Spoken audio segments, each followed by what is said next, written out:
fall before my eyes. Flights canceled, people rushing, tempers flaring. And in the midst of it all, I witnessed something extraordinary. An elderly gentleman sat peacefully, a slight smile on his face, while everyone around him descended into panic.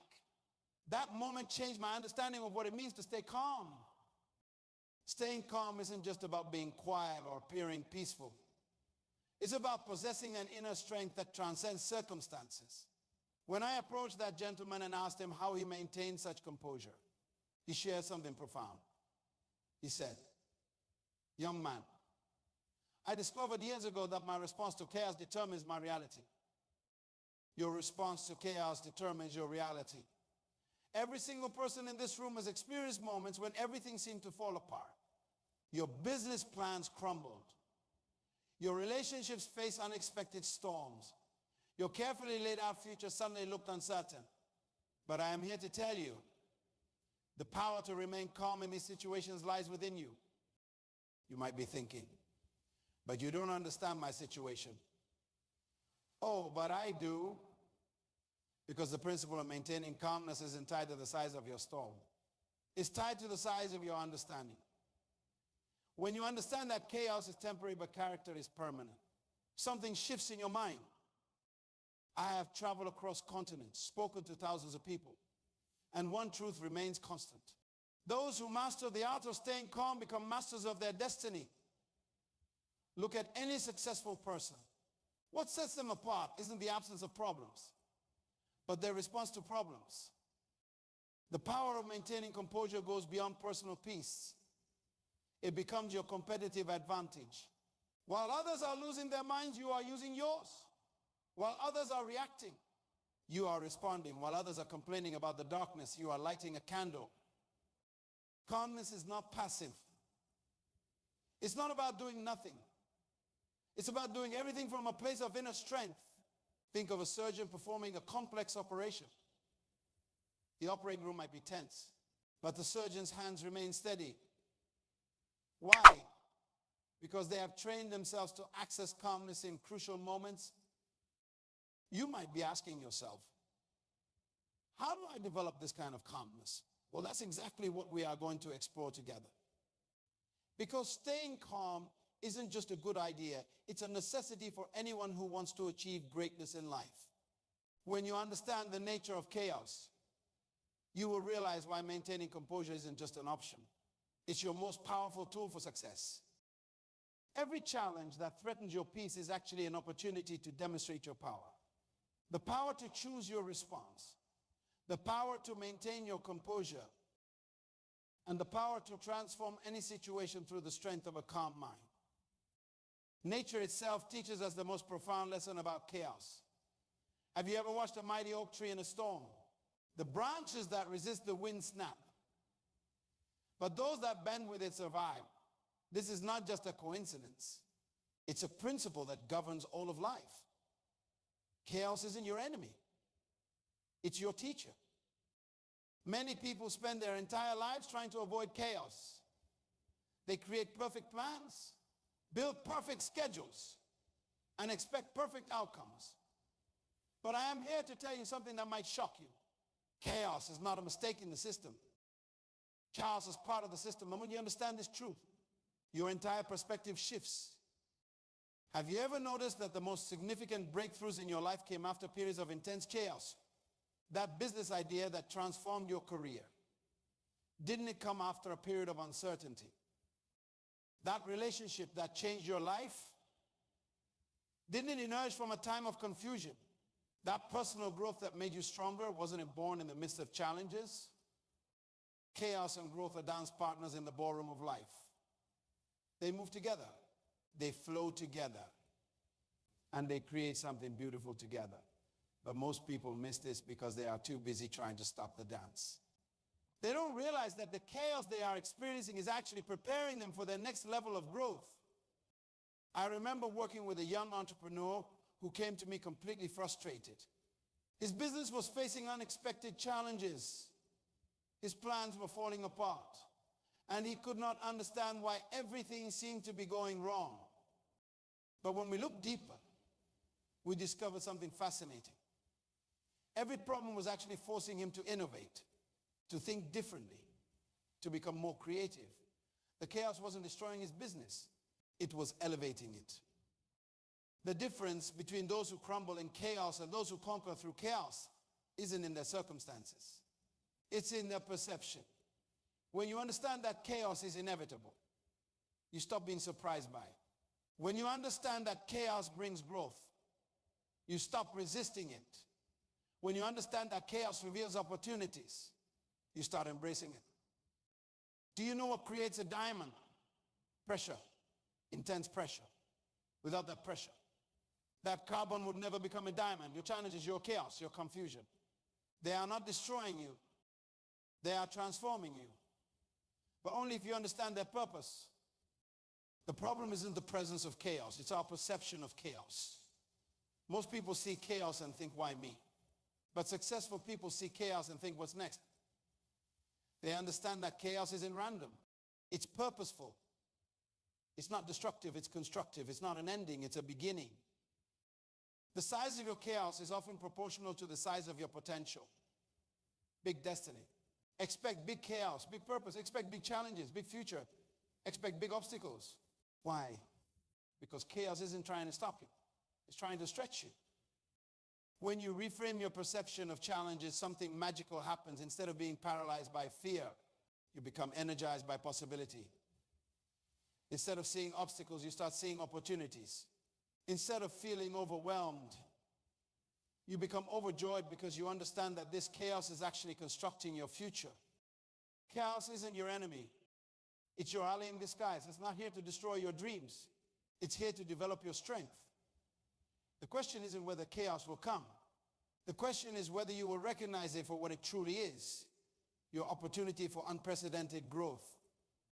Because when you understand the nature of chaos, you realize that staying calm isn't about waiting for the storm to pass.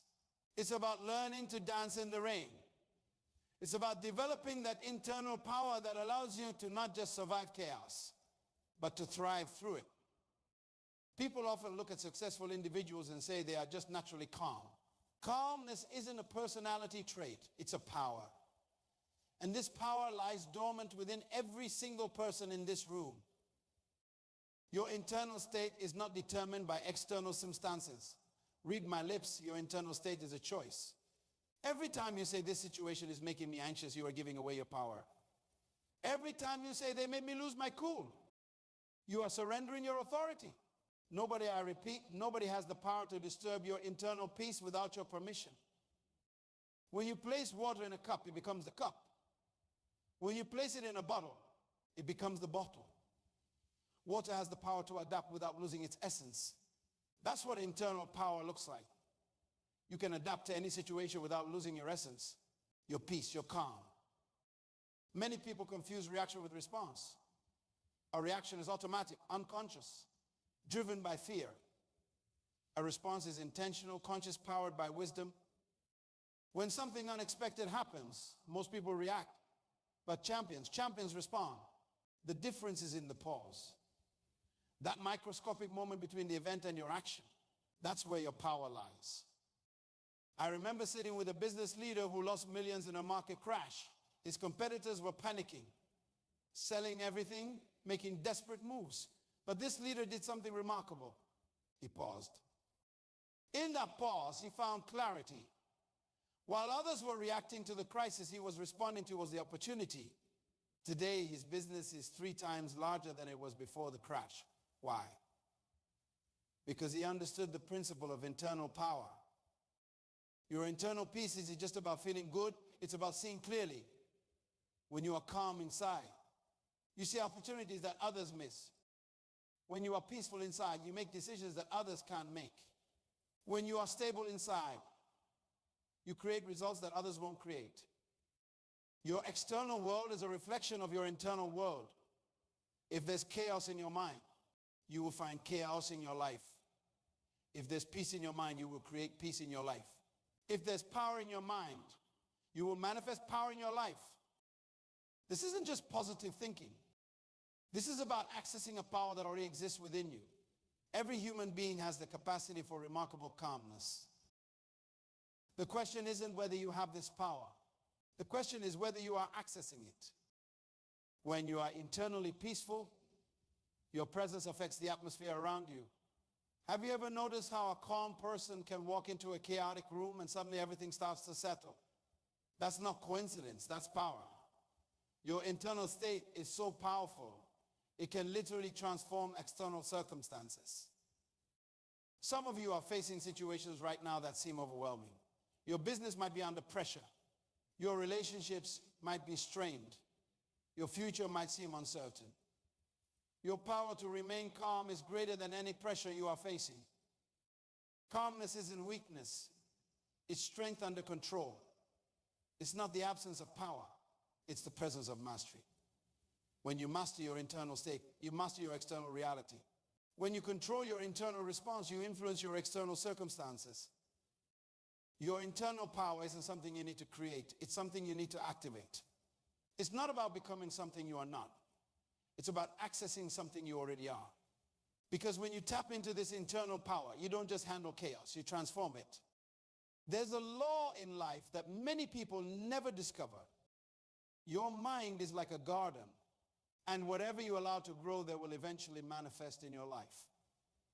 Mental mastery isn't just about positive thinking. It's about strategic thinking. It's about cultivating a mind that serves your purpose rather than sabotages it. Your thoughts aren't just passive activities happening in your head. They are seeds. Every thought you entertain is like planting a seed in the garden of your mind. You can't have a peaceful life with a chaotic mind any more than you can have a beautiful garden with weeds everywhere. I have observed something fascinating in my years of working with leaders and champions. The difference between those who maintain stability in chaos and those who crumble isn't intelligence. It's mental discipline. Your mind will naturally drift toward chaos unless you train it for stability. Have you ever noticed how two people can face the exact same situation and have completely different experiences? One person sees a crisis. Another sees an opportunity. One person panics, another prospers. What's the difference? It's not the situation. It's the perspective. The power of perspective isn't just about seeing things differently. It's about seeing things truthfully. Most people let their circumstances dictate their perspective, but champions let their perspective dictate their circumstances. When you change the way you look at things, the things you look at begin to change. When a pilot flies through a storm, they don't rely on what they feel or what they see. They rely on their instruments. Why? Because they have created mental anchors that are stronger than temporary turbulence. Your values, your principles, your purpose, these aren't just nice ideas. They are your instruments for navigating through life's storms. Mental mastery requires three things: clear principles, consistent practice, and unwavering commitment. Your principles are your foundation. Your practice is your preparation. Your commitment is your power. Without these three elements, your mind will always be vulnerable to chaos. I remember working with an Olympic athlete who shared something powerful. He said, before I learned to master my body, I had to master my mind. He created mental anchors, specific thoughts, images, and principles he could return to when pressure mounted. When others were letting the pressure overwhelm them, he was using his mental anchors to maintain his stability. Mental mastery isn't about never having negative thoughts. It's about not letting negative thoughts have you. It's about creating a mental environment where peace can thrive and chaos can survive. It's about building mental muscles that can handle any weight life puts on them. Your mind will believe whatever you tell it repeatedly. If you constantly tell yourself, can't handle this, guess what? You won't be able to handle it. But if you consistently tell yourself, I am designed to handle this, your mind will find ways to make that true. Creating mental anchors isn't just about repeating positive phrases. It's about embedding truth so deeply in your mind that it becomes your automatic response to challenges. When chaos comes, you don't have to think about staying calm. Your mental anchors automatically stabilize you.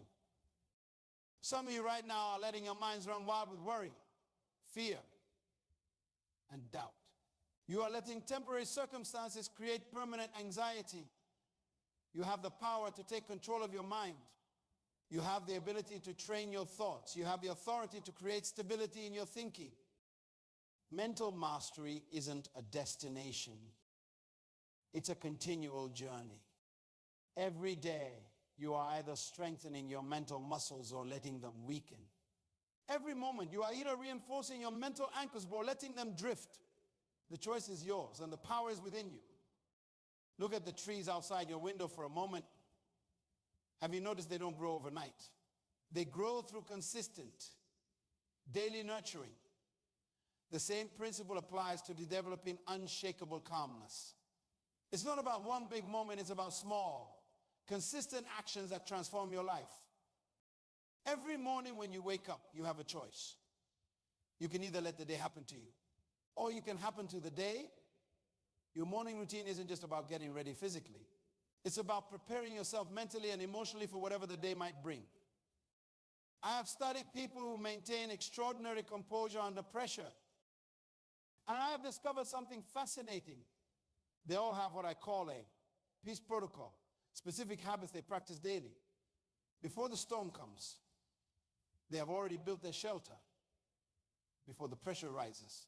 They have already strengthened their foundation. The first hour of your morning determines the quality of your day. Start your day with silence. Take those first moments to center yourself. Your phone can wait. Your emails can wait. Your messages can wait. But your peace can't wait. When pressure hits, most people try to find calmness, but champions have already created it. They have developed specific techniques for instant calming. Deep breathing isn't just about taking in air. It's about taking in power. Conscious breathing, what I call power breathing, can shift your state in seconds. Let me give you 3 practical techniques you can use anywhere, anytime. First, the power pause. When chaos erupts, pause for 3 seconds. In those 3 seconds, you shift from reaction to response. Second, the reset breath. Inhale for 4 counts. Hold for 4. Exhale for 4. This resets your nervous system. Third, the mental anchor. Keep a specific, empowering thought ready for challenging moments. Emotional resilience isn't about never feeling negative emotions. It's about not letting those emotions control your actions. It's about developing the ability to feel the pressure without becoming the pressure. Feel the chaos without becoming the chaos. Feel the storm without becoming the storm. I remember working with a surgeon who... You honed your negotiation skills and smashed the interview. In fact, the CEO offered you their job, whilst you pulled fluff from the tumble dryer. This morning, shared something profound. Before every operation, he has a 5-minute ritual. He stands still, breathes deeply, and reminds himself of his purpose. This isn't just a nice routine. It's a power practice that allows him to maintain composure during the most challenging procedures. Many people, they wait until they are in a crisis to practice calmness. That's like waiting until you are in a fight to learn how to box. You must practice these techniques when you don't need them, so they are available when you do need them. Building emotional resilience is like building physical muscles. You don't build muscles by lifting weights once.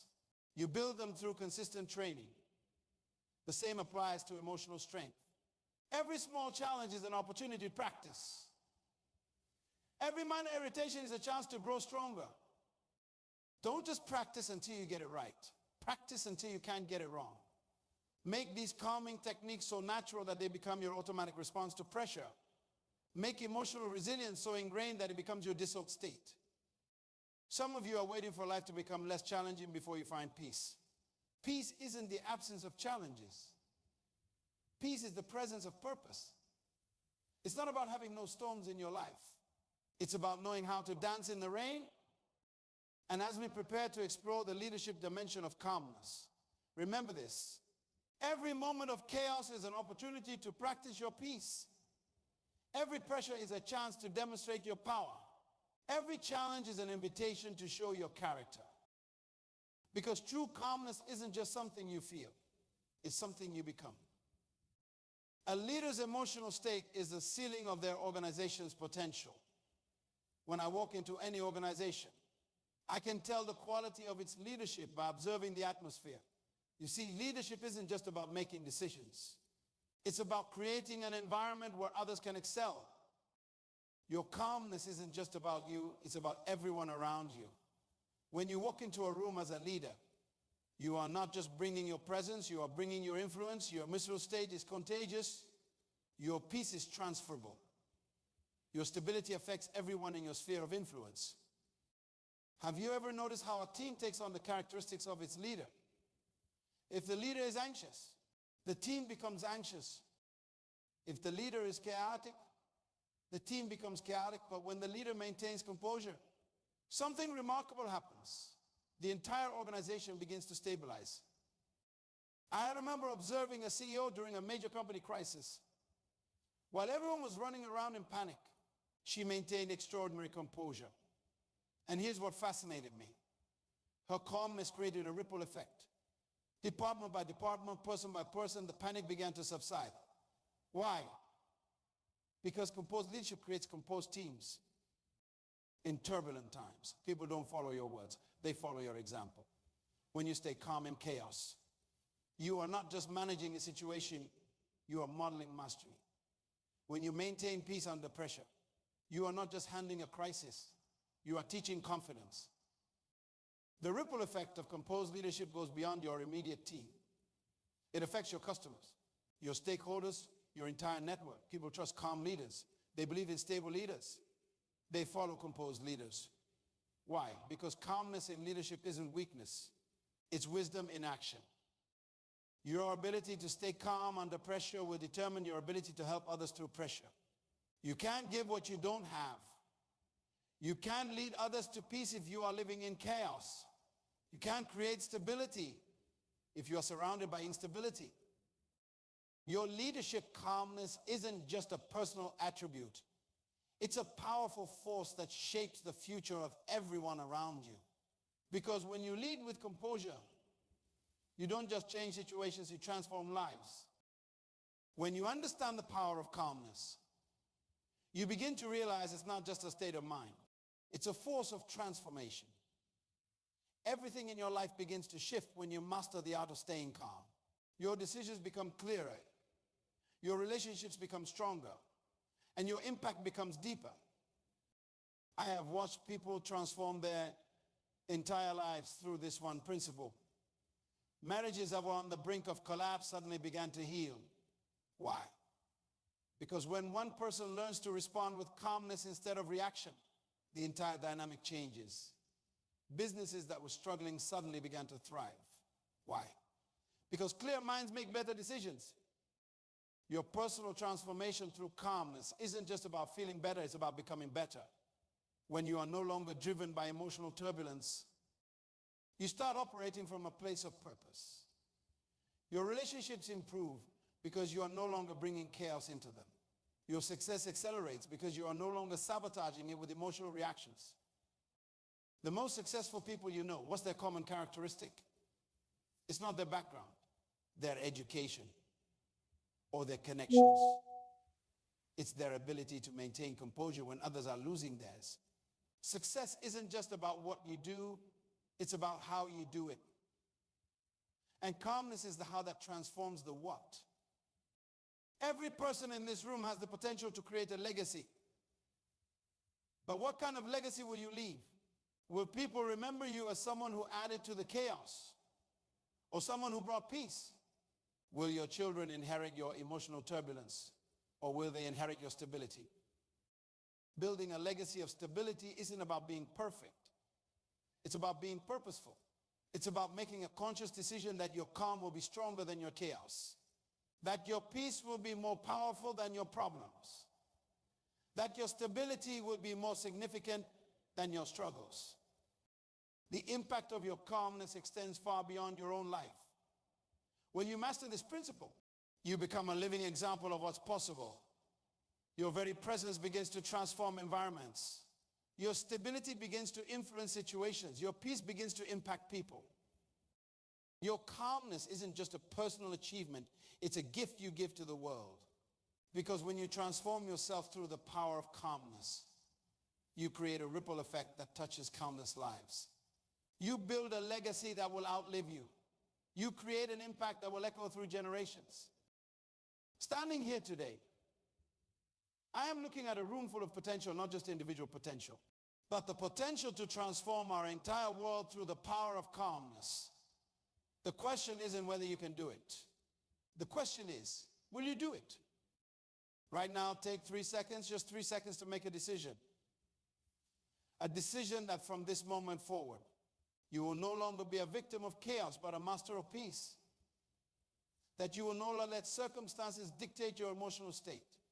That you will become the calm in someone else's storm.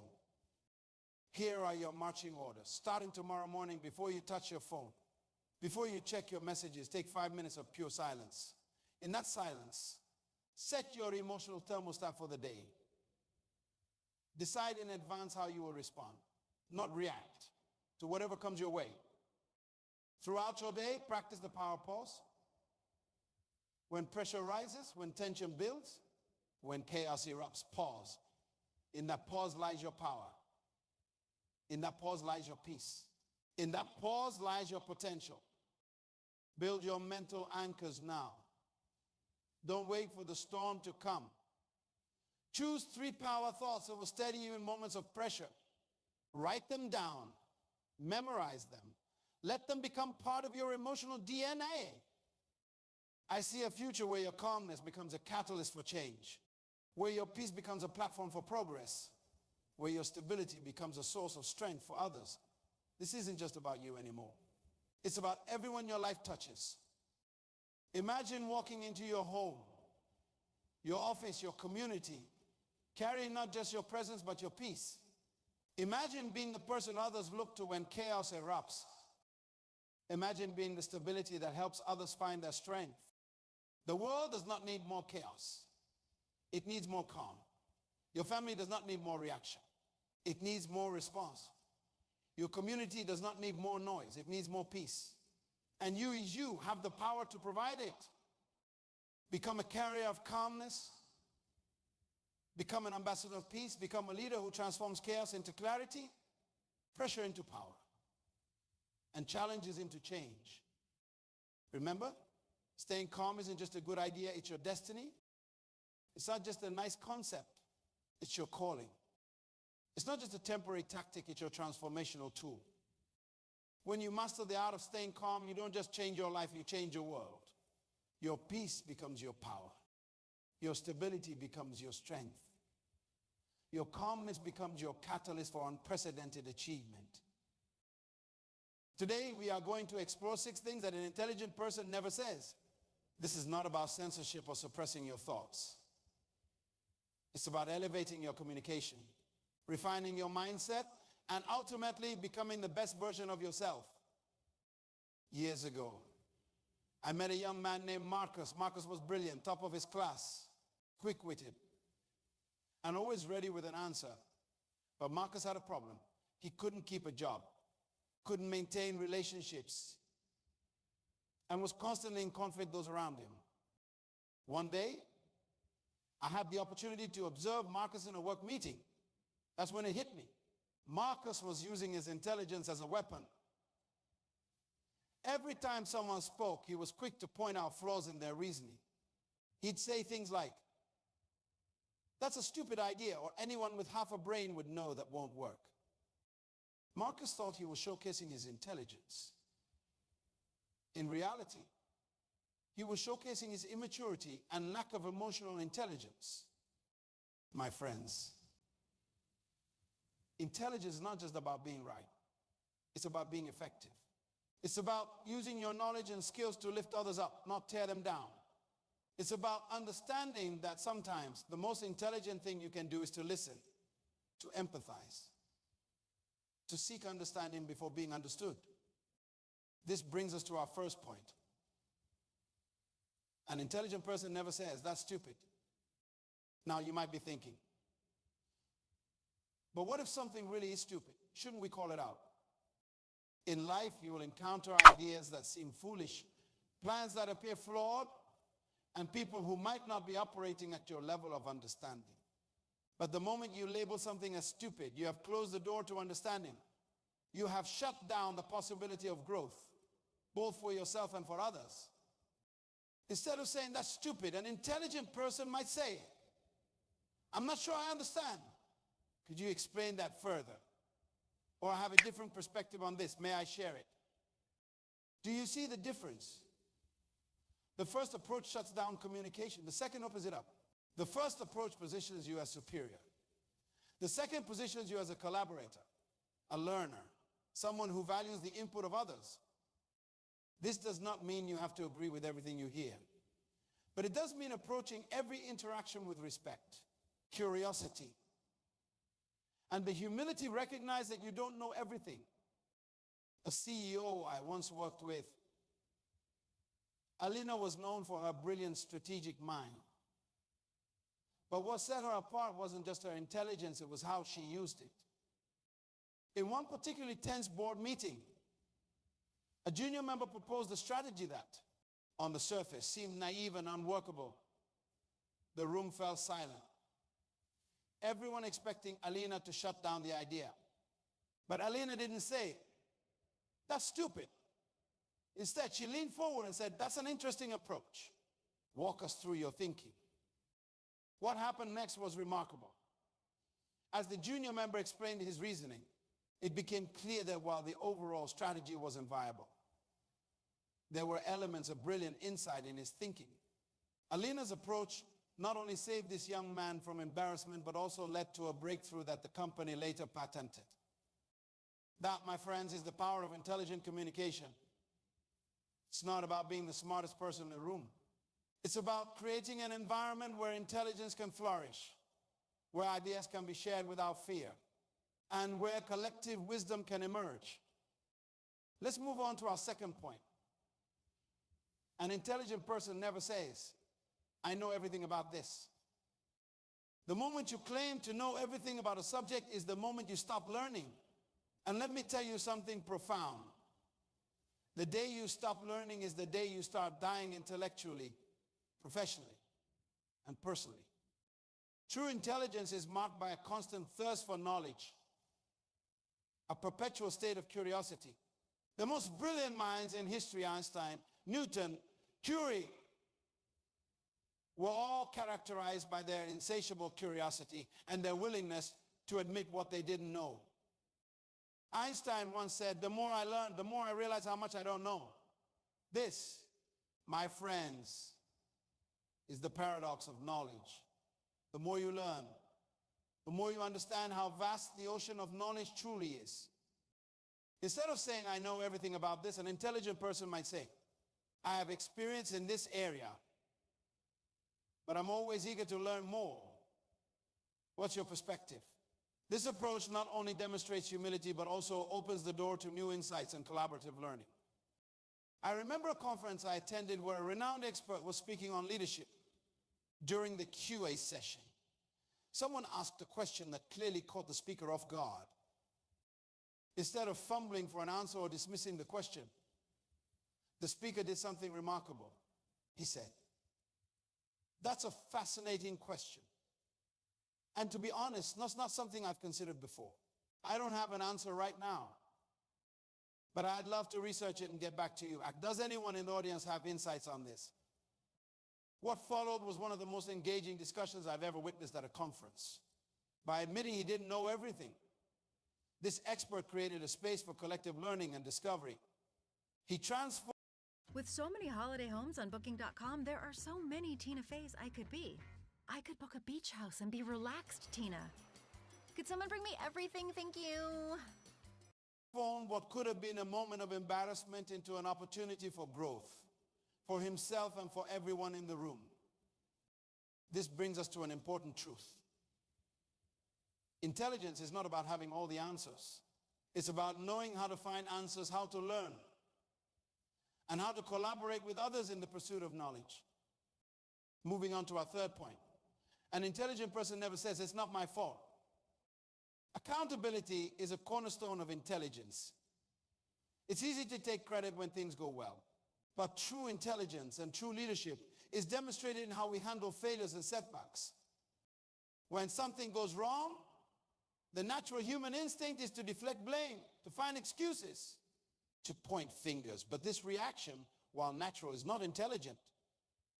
It's a sign of insecurity, of a fixed mindset that fears failure instead of embracing it as a learning opportunity. Instead of saying, it's not my fault, an intelligent person might say, I take responsibility for my part in this. Let's analyze what went wrong and how we can improve. This shift in language represents a profound shift in mindset. It moves us from a place of defensiveness to a place of growth. It transforms failures from sources of shame into sources of valuable data that we can use to refine our approach and improve our outcomes. Early in my career, I was part of a team working on a crucial project. We had a tight deadline, and everyone was under immense pressure. As the deadline approached, it became clear that we were going to miss it. In our final team meeting before the deadline, tensions were high. People were pointing fingers, making excuses, saying things like, it's not my fault. I did my part. In the midst of this chaos, our team leader stood up. We all fell silent, expecting her to join in the blame or to reprimand us. Instead, she said something I'll never forget. As the leader of this team, I take full responsibility for our failure to meet the deadline. Now let's break down what went wrong, learn from it, and make a plan to move forward. Her words transformed the energy in the room. Suddenly, instead of a group of individuals desperately trying to avoid blame, we became a unified team focused on solution finding. We worked through the night, identified our mistakes, and not only completed the project, but also developed a new project management system that the company still uses today. That experience taught me a valuable lesson. Taking responsibility is not about accepting blame. It's about claiming the power to make changes and improvements. When you say it's not my fault, you are essentially saying I'm powerless in this situation. But when you take responsibility, you are saying I have the power to learn from this and to do better next time. This mindset is crucial not just in our professional lives, but in our personal relationships as well. How many arguments could be avoided? How many relationships could be strengthened if we approach conflicts with a mindset of shared responsibility and a focus on solutions rather than blame? Fourth point, an intelligent person never says, I don't need anyone's help. Independence is often celebrated in our society. We admire the self-made individual, the lone wolf who succeeds against all odds. But here's a truth that might be hard to swallow. There's no such thing as a truly self-made person. Every successful individual stands on the shoulders of others. Every breakthrough is built on the foundation of previous discoveries. Every personal triumph is supported by a network of relationships, whether we recognize it or not. Intelligent people understand this fundamental truth. They recognize that seeking help is not of weakness, it's a sign of wisdom. It's an acknowledgement of the complexity of life and the value of diverse perspectives. Instead of saying, I don't need anyone's help, an intelligent person might say, I value input from others who can offer insights on this. This approach not only leads to better outcomes, but also fosters a culture of collaboration and mutual support. A brilliant entrepreneur I once mentored, Alex had a groundbreaking idea for a tech startup. He was a coding genius and had a clear vision for his product. But when it came to business strategy, marketing, and financial planning, Alex was out of his depth. Initially, Alex resisted seeking help. He said things like, I can figure this out on my own. I don't need anyone else. As a result, his startup struggled. The product was excellent, but no one knew about it. The business was bleeding money because of poor financial planning. It wasn't until Alex was on the brink of bankruptcy that he finally admitted he needed help. He reached out to mentors, hired a CFO, and built a diverse team with complementary skills. The transformation was remarkable. Within a year, Alice's company had secured major funding and was on its way to becoming a major player in the industry. Intelligence is not about knowing everything or being able to do everything yourself. It's about knowing when and how to leverage the strengths of others. It's about building a network of relationships and creating synergies that allow for achievements far beyond what any individual could accomplish alone. This principle applies not just in business, but in every aspect of life, in our personal relationships, in our spiritual journeys, in our pursuit of health and wellness. We all need the support and insights of others to truly thrive. The most successful people you know, I guarantee you, they didn't get there alone. They had mentors, supporters, team members who complemented their strengths and shored up their weaknesses. They had the wisdom to know when to lead and when to follow, when to speak and when to listen, recognizing the need for help and actually asking for it are two different things. Many of us struggle with the latter. We fear being seen as incompetent or weak. We worry about burdening others or becoming indebted to them. Most people are happy to help when asked. In fact, studies have shown that asking someone for help actually makes them like you more. It's called the Ben Franklin effect. By allowing someone to help you, you are giving them an opportunity to feel good about themselves, to exercise their own skills and knowledge. So my friends, I challenge you to embrace the power of collaboration. Seek out mentors. Build a diverse network of relationships. Don't be afraid to ask for help when you need it. And equally important, be generous in offering your help to others. Because in the dance of giving and receiving help, we all grow, we all learn, and we all become more than we could ever be on our own. Our fifth point. An intelligent person never says, that's impossible. The word impossible is a dangerous one. It's a word that has held back progress, stifled innovation, and crushed dreams throughout history. And yet, time and time again, we have seen the impossible become possible through human ingenuity, perseverance, and a refusal to accept limitations.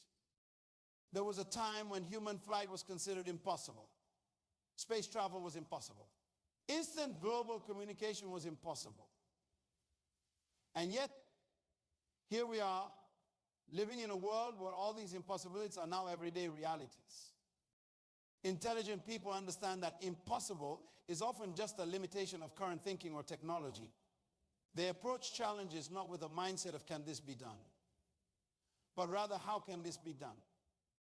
Instead of saying that's impossible, an intelligent person might say, that's a significant challenge. Let's break it down and see what solutions we can come up with.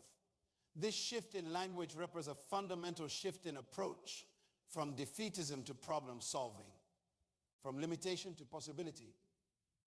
A young engineer I had the privilege of working with a few years ago, Maria was part of a team tasked with developing a new type of prosthetic limb, one that could be controlled by the user's thoughts. Many on the team were skeptical. Some even said it was impossible with current technology. But Maria refused to accept that.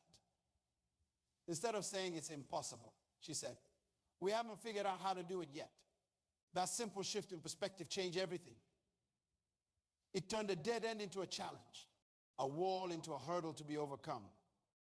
Maria and her team spent months researching, experimenting, failing, and trying again. They collaborated with neuroscientists, computer programmers, and even patients who had lost limbs. And you know what? After 2 years of relentless effort, they did it. They created a prototype that could respond to neural signals, allowing users to control the prosthetic limb with their thoughts. That breakthrough has since revolutionized the field of prosthetics, improving the lives of countless individuals. And it all started because one person refused to accept the word impossible. I'm not saying that anything is possible if you just believe hard enough. That's magical thinking, not intelligent thinking. What I am saying is that the boundaries of what's possible are constantly expanding and often. The only way to discover where those boundaries lie is to push against them with all your might. Intelligent people understand this. They approach problems with a combination of optimism and realism. They are willing to challenge assumptions, to think outside the box, to persevere in the face of setbacks. They understand that failure is not the opposite of success. It's a stepping stone on the path to success. This mindset is not just valuable in scientific or technological pursuits. It's crucial in every aspect of life.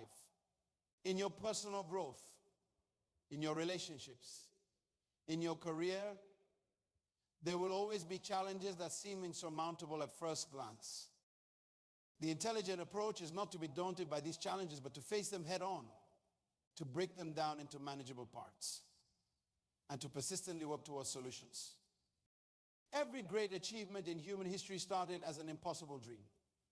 The abolition of slavery, the civil rights movement, the eradication of smallpox, all these were once considered impossible, but they became reality because people refused to accept that label.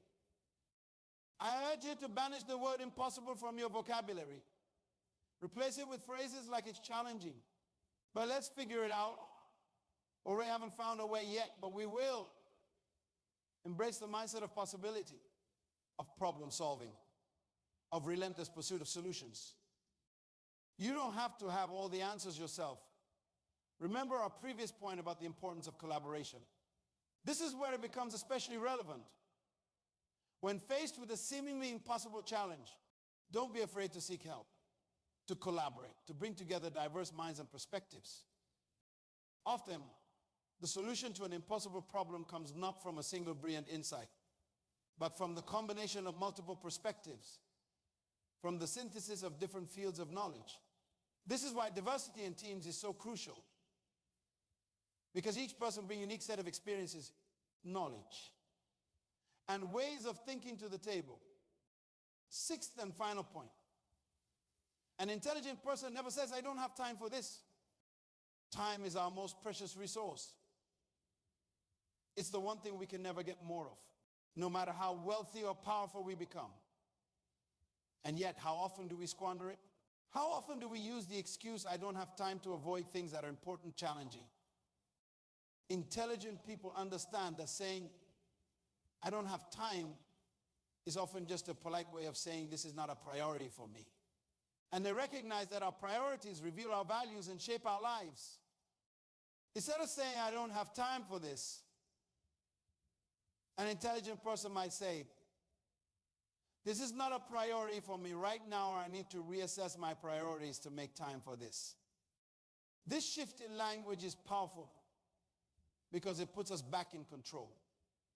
It reminds us that we are the masters of our time, not its victims. We may not be able to create more time, but we absolutely can choose how we allocate the time we have. Years ago, I was overwhelmed with work. I was constantly rushing from one meeting to another, answering emails late into the night, and neglecting my health and relationships. I kept telling myself and others, I don't have time for exercise. I don't have time to read. I don't have time for family dinners. One day I had a wake-up call. My daughter asked me to attend her school play, and without thinking, I blurted out, I don't have time. The look of disappointment on her face shook me to my core. That's when I realized I wasn't just saying I don't have time, I was saying you are not a priority. That moment forced me to reassess everything. I took a hard look at how I was spending my time, realized that much of it was being wasted on low-value activities. I was saying yes to every request, trying to please everyone, and in the process, neglecting the things that truly mattered. I decided to make a change. I started by tracking my time for a week, noting down everything I did in 30-minute increments. The results were eye-opening. I was spending hours each day on activities that didn't align with my core values or long-term goals. Armed with this knowledge, I began to ruthlessly prioritize. I learned to say no to non-essential commitments. I delegated tasks that others could handle. I blocked out time for important non-urgent activities like exercise, reading, and family time. The transformation was remarkable. Not only did I find time for my daughter's school plays, but I also became more productive at work by focusing on high-value activities and eliminating time wasters. I accomplished more in less time. I felt more fulfilled by aligning my use of time with my values and priorities. I felt a sense of purpose and satisfaction that had been missing before. Time management is really life management. How we spend our time is how we spend our lives. When we say, I don't have time, we are really saying, I choose not to make time.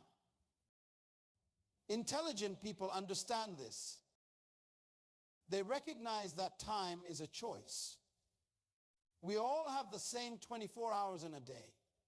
What sets people apart is how they choose to use those hours. I'm not saying it's easy. We live in a world of constant demands and distractions. Technology has blurred the lines between work and personal time. Social media and entertainment options compete for our attention.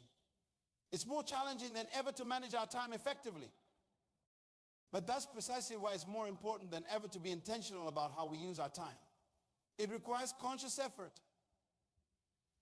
Sometimes difficult choices. It means learning to say no, even to good opportunities, so we can say yes to great ones. It also means recognizing that I don't have time is often a smokescreen for other issues. Sometimes when we say we don't have time for something, what we really mean is, I'm afraid to try this. I don't know how to do this. I don't see the value in this. I'm overwhelmed and don't know where to start. Intelligent people dig deeper when they find themselves saying, I don't have time. They ask themselves, what's really holding me back here? Is it truly a lack of time? Or is it something else? This level of self-awareness is crucial. It allows us to address the real issues rather than hiding behind the excuse of time. Moreover, intelligent people understand that time is not just about productivity. It's about balance. It's about making time for work, yes, but also for rest, for relationships, for personal growth, for joy. They recognize that time spent in reflection, in nature, in deep conversation with loved ones, or in pursuing a hobby is not wasted time. It's investment time. It recharges us, inspires us, and ultimately makes us more effective in all areas of our lives. Fulfilled people you know. I bet they are not the ones who are constantly rushing, constantly busy, constantly saying, I don't have time. They are the ones who seem to have time for what's important. They are present in their interactions. They have hobbies and interests outside of work. They make time for learning and growth. These people are not magicians. They don't have more hours in their day than the rest of us. What they have is a clear sense of priorities and a discipline to them. I challenge you to banish the phrase, I don't have time from your vocabulary. Instead, try saying, that's not a priority for me right now. You will find a simple shift in language forces you to be honest with yourself and others about your choices. Don't say, I'll find time for it. Say, I'll make time for it. Because that's what it comes down to, making time for what matters. At the end of our lives, we won't wish we'd spend more time at the office or scrolling through social media. We will wish we'd spend more time with loved ones, pursuing our passions, making a difference in the world. How we use the precious gift of time. Let's be intentional. Let's be balanced. Let's be true to our values and priorities. Intelligence is not just about what we know. It's about how we think, how we communicate, how we relate to others, and how we navigate the complexities of life. By avoiding phrases like, that's stupid. I know everything about this. It's not my fault. I don't need anyone's help. That's impossible. And I don't have time for this. We open ourselves up to a world of possibilities. We create space for learning, for collaboration, for innovation, for growth. We become not just smarter, but wiser. We become not just successful, but fulfilled. We become the kind of people who lift others up, who solve problems, who make a real difference in the world. Starting today. To be mindful of your words, to catch yourself when you're about to use one of these phrases, and to choose a more intelligent alternative, to approach life with curiosity, responsibility, openness to help, a belief in possibility and intentionality about your time. Remember, your words shape your thoughts shape your actions, and your actions shape your life. Choose wisely, my friends. Choose intelligence. Choose growth. Choose to be the best version of yourself. Carry with you not just these lessons, but the understanding that true intelligence is a lifelong journey. It's not about reaching a destination, but about constantly evolving, constantly learning, constantly striving to be better. You have within you the power to shape your mind, to refine your communication, to elevate your interactions, and to create a life of purpose and fulfillment. Use that power wisely. Use it to make a positive impact on your life and the lives of those around you. Thank you for your attention, your engagement, and your commitment to growth. Now go forth. Speak with intention, act with wisdom, and live with purpose. In the tapestry of life, each of us holds a unique thread. A thread that, when woven with purpose and persistence, has the power to transform not just our own lives, but the very fabric of our world. True greatness, lasting impact, and personal fulfillment are born not in the spotlight of public acclaim, but in the quiet moments when nobody's watching. It's in these unseen hours, these private battles and victories, that we forge our character, hone our skills, and lay the foundation for extraordinary achievement. The last time you faced a challenge, perhaps it was a project at work, a personal goal, or a moment of adversity. In that moment, when the world wasn't looking, when there was no applause to be had, what did you do? Did you push forward or did you retreat? Did you give it your all? Or did you do just enough to get by? It's in these moments that our true selves are revealed. Not the self we present to the world, polished and curated for public consumption, but the raw, authentic self that exists beneath the surface. This is the self that determines our destiny. Years ago, in a small village nestled in the heart of Ghana, I met a young woman named Afia. Every day, before the sun kissed the horizon, Afia would wake up and embark on a 5-mile journey to the nearest well. With 2 large buckets in hand, she'd make the arduous trek, fill her containers with precious water, and then retrace her steps back home. One sweltering afternoon, as I watched Afia make her daily journey, I couldn't help but ask, Afia, why do you do this every single day? Surely there must be an easier way. Her response was a revelation that has stayed with me ever since, with a smile that belied the weight of her burden. Afia said, so I am not just carrying water. I am carrying hope. You see, with every drop I bring back, I am watering the seeds of my family's future. One day, we will have our own well, and I'll look back knowing that every unseen step I took led us there. Afia's words struck me like lightning. Here was a young woman who understood at a fundamental level the power of unseen effort. She wasn't doing it for recognition or applause. She wasn't seeking validation from others. She was pushing forward day after day because she understood that her consistent, unseen actions were shaping her family's destiny. This, my friends, is the essence of what it means to keep pushing, even when nobody's watching. It's about understanding that greatness is not born in the limelight. It's cultivated in the shadows. It's about recognizing that the most significant transformations in our lives and in our world often begin with small, consistent actions taken out of the public eye. Let's examine why this principle is so powerful and how we can harness it in our own lives. First and foremost, pushing forward when nobody's watching builds integrity. Integrity is not just about being honest with others. It's about being honest with yourself.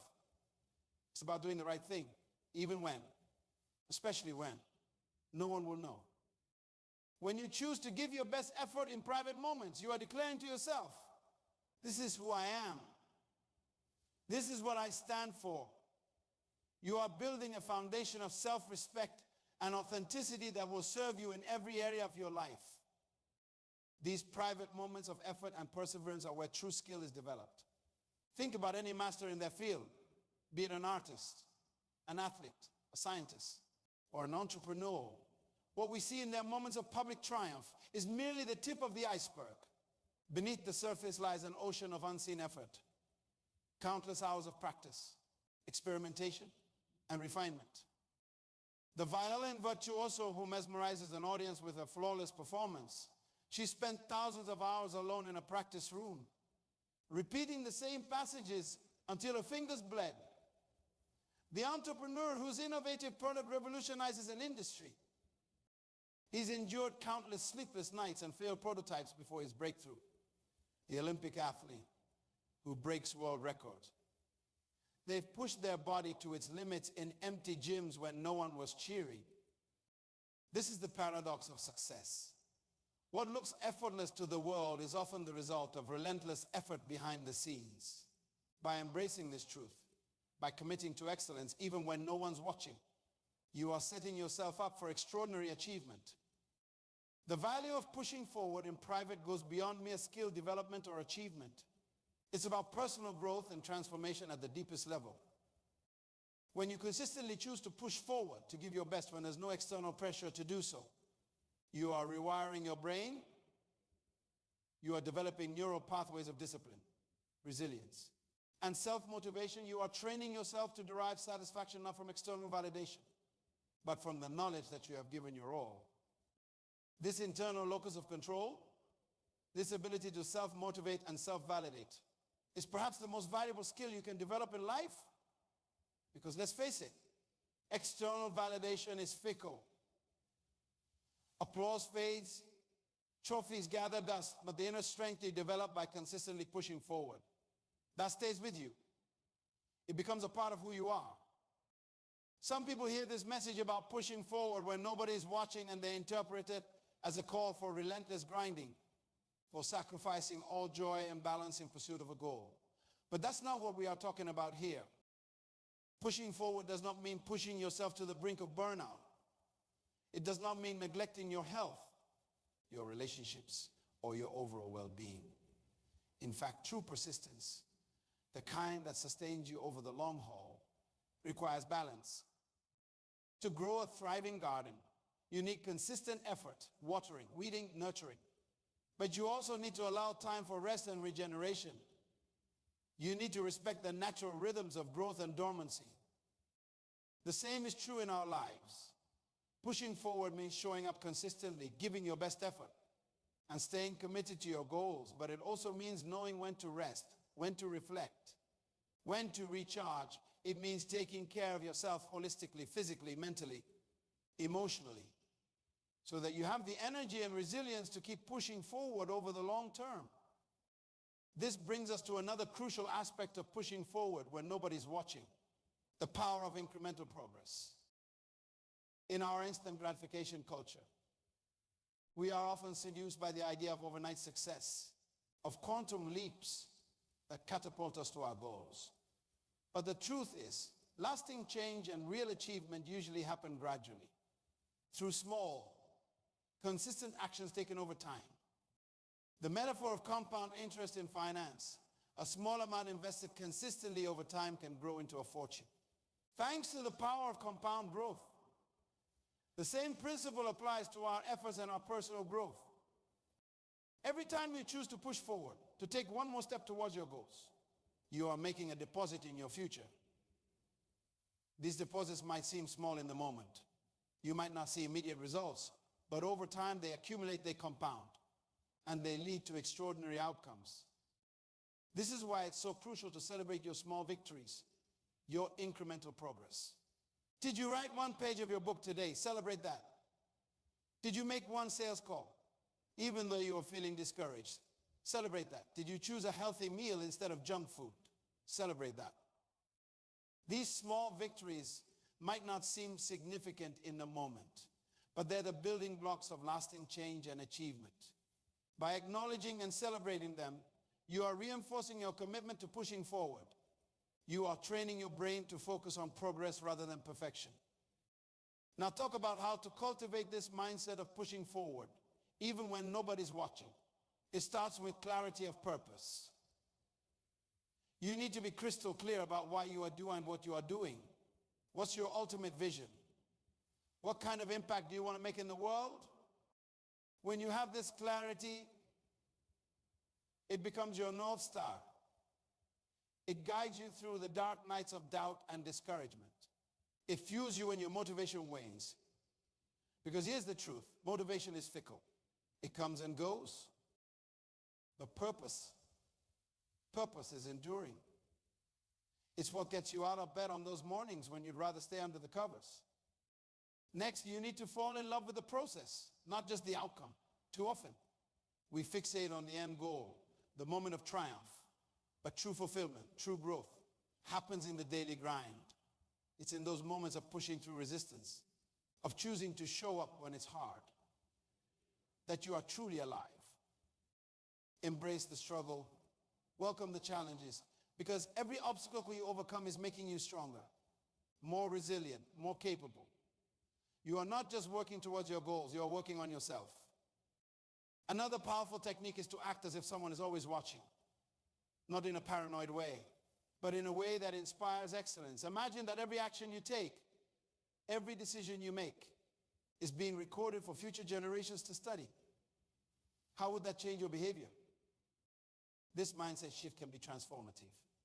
It elevates your everyday actions from mundane to meaningful. It turns your life into a masterpiece with every brushstroke intentional and purposeful. Doubt. Doubt is the enemy of persistence. It's that voice in your head that whispers, what's the point? Is this really worth it? And when nobody's watching, when there's no external pressure to perform, doubt can be particularly persuasive. It's not a sign of weakness. It's a natural part of the growth process. The key is not to eliminate doubt, but to learn to push through it, to recognize it as a sign that you are stepping out of your comfort zone, that you are attempting something meaningful. When doubt creeps in, remind yourself of your why, reconnect with your purpose, visualize the impact you are working towards, and then take action, because action is the antidote to doubt. Every step forward, no matter how small, is a victory over uncertainty. This brings us to the power of self-reflection. At the end of each day, take a few moments to review your actions. Ask yourself, did I push forward today? Did I give my best even when no one was watching? What could I have done better? This practice of self-reflection serves two purposes. First, it holds you accountable to yourself. Second, it allows you to course correct in real time. You are not waiting for someone else to evaluate your performance. You are taking ownership of your growth. When we are working in private, when there's no audience to impress, it can be tempting to play it safe, to stick with what we know we can do, rather than pushing our boundaries. Failure is not your enemy. Failure is your teacher.